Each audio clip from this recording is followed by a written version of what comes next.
झारखंड में राज्यसभा की खाली हुई सीट पर जेएमएम ने बड़ा दांव खेला है और एक सीट पर किसी परिवार के सदस्य को उम्मीदवार बनाने की जगह बैजनाथ राम को उम्मीदवार बनाया है। हेमंत सोरेन का यह दांव काफी दूरगामी माना जा रहा है। साथ ही इसे एक तीर से कई निशाने के तौर पर भी देखा जा रहा है। ये रिपोर्ट देखिए। परिवार से परे नया दांव खड़े, गुरुजी की सीट पर बड़ा पैगाम। जेएमएम ने चुना बैजनाथ राम, कई निशाने पर हेमंत का तीर।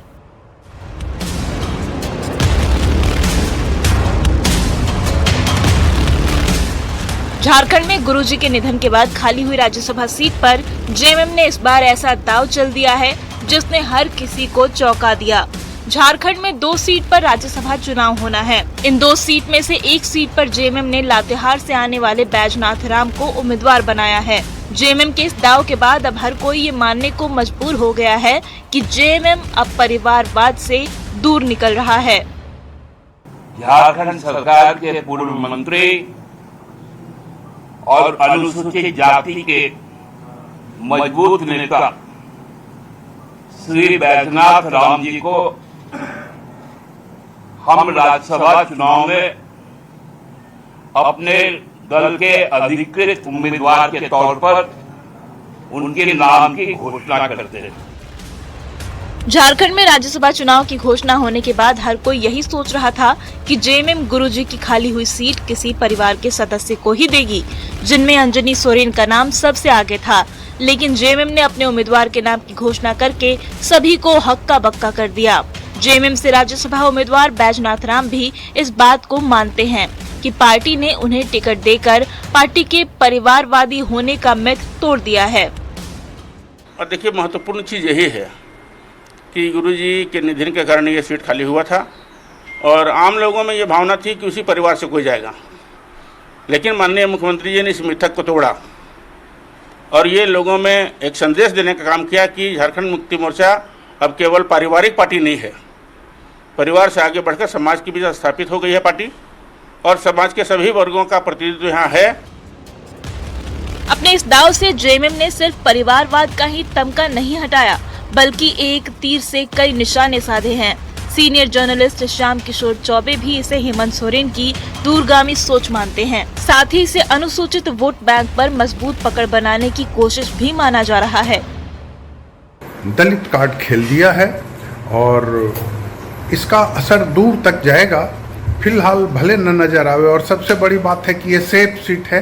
जेएमएम के पास अपनी 34 विधायक हैं और 28 विधायकों के वोट से जीत तय है, तो इसलिए कोई दिक्कत नहीं है और कोई इफ वट नहीं है।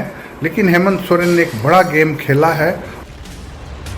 इधर दूसरी ओर लातेहार में बैजनाथ राम को प्रत्याशी बनाने के बाद खुशी की लहर है। जेएमएम के लातेहार जिला अध्यक्ष कहते हैं कि लोग सपने में भी नहीं सोचते थे कि पलामू प्रमंडल से जेएमएम इतना बड़ा फैसला लेगी, लेकिन जेएमएम के इस फैसले से पूरे प्रमंडल में खुशी की लहर है। राज्यसभा सदस्य बनने के बाद हमारा पूरा पलामू प्रमंडल ही नहीं, झारखंड में एक ऐसा मैसेज जाएगा, एक दलित परिवार से उठा करके इस मुकाम तक पहुंचाने का श्रेय अगर कोई करता है तो वह झारखंड मुक्ति मोर्चा ही करता है। अब देखना होगा कि हेमंत सोरेन का ये फैसला कितना दूरगामी साबित होता है और इसका जेएमएम के वोट बैंक पर कितना असर पड़ता है। हेमंत सोरेन ने बैजनाथ राम को टिकट देने के साथ एक दौर तो चला ही है, लेकिन अब देखना होगा कि इसका दूरगामी प्रभाव झारखंड मुक्ति मोर्चा के वोट बैंक पर किस तरीके से पड़ता है। गौरव झा, न्यूज़ 18, रांची। झारखंड की 2 सीट राज्यसभा की जो है उस पर नामांकन को लेकर के अब सियासत तेज हो गई है और नामांकन की प्रक्रिया पूरी होते ही बीजेपी ने कांग्रेस पर तगड़ा वार किया है। बीजेपी ने कांग्रेस पर रिसोर्ट पॉलिटिक्स और हॉर्स ट्रेडिंग को बढ़ावा देने का आरोप लगाया है। साथ ही कांग्रेस से उसके प्रत्याशी के झारखंड से नाते के बारे में सवाल भी किए हैं।